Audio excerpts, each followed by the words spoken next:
spring semester last year, a couple of my friends and myself, we came up with the idea. We were like, we need to start throwing an event. A couple of my friends were DJs, a couple of my friends were promoters. I was already promoting, and I was like, we just need to do this like ourselves in Philly.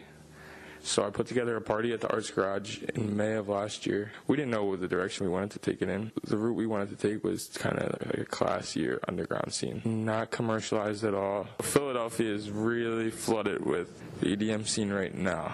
All the Live Nation venues at TLA, Soundgarden Hall, they're commercializing the whole scene, which is not what we're about. We want to bring the same artists, but make it more raw, make it more like real, and that's kind of the route it took. So we got called in this place to throw a New Year's Eve party for this year, and we just knew it was going to be a warehouse.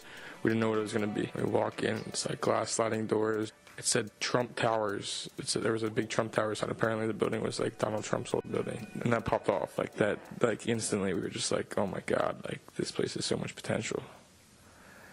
So after the first one, we put together a couple more test runs, and then like, the big New Year's Eve thing just like fell into place. If you go to a warehouse party in Philly, it's no doors, dirt on the floor, like cobwebs.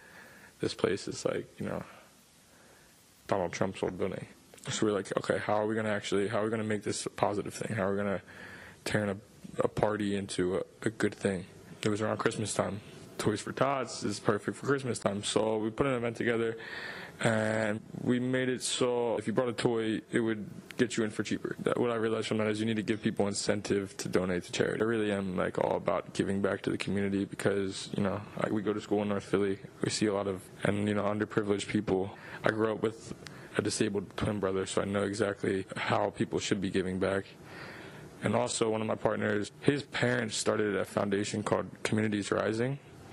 It's an educational program in India where they teach kids in India because it's hard to get an education out there. So just like from all the influences around us, we do want to give back to the community. We haven't that much so far, but that is like a future objective. Right now we're just throwing events and bringing in these big artists, but at the same time we have smaller gigs where it's like residency type thing, like every other Thursday type thing, where we bring up our own artists. We have so many good artists around us, and we feel like they should have exposure. So, that's when you think of this scene, like that type of thing, like underground warehouse, real raves, you think of Brooklyn, you think of London. If we could turn Philadelphia into that, so why not? Like, well, we're going to try to. That's not something that just happens. Like, it definitely takes a whole cultural building. So with that, we're really going to focus on the artists we bring to the right places and hopefully, give back to the community enough where it makes a difference.